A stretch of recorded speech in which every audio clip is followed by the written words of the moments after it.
TCM. I'm Tiffany Vasquez. We're on the back end of a double feature of John Wayne westerns directed by Andrew McLaughlin. The one coming up next was Wayne's follow-up to his Oscar-winning performance in True Grit. From Warner Brothers in 1970, it's Chisum. The story is loosely based on events around the Lincoln County War in 1870s New Mexico.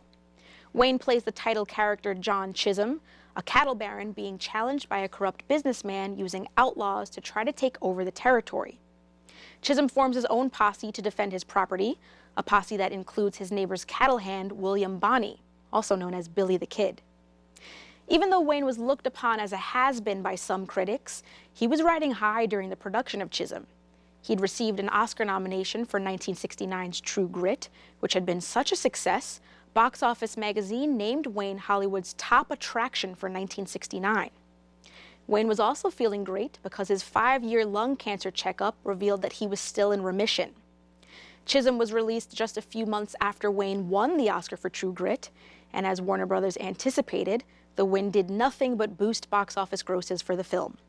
And many of the critics who had written Wayne off as a has-been praised Chisum, although Variety still threw in a dig about the movie being a rehash at times of the Western formula.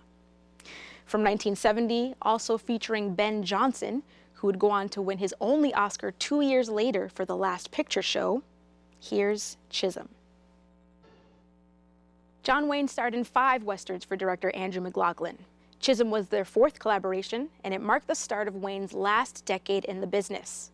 Their final film was Cahill U.S. Marshal from 1973, which we showed earlier today. And though it just might be a coincidence, you modern Western fans may have noticed that Denzel Washington's character name in last year's remake of The Magnificent Seven was Chisum, although it was spelled differently. Up next, James Dean seeks love and understanding from a father too wrapped up in self-righteousness to give it. It's this week's edition of The Essentials with host Alec Baldwin and his guest, David Letterman.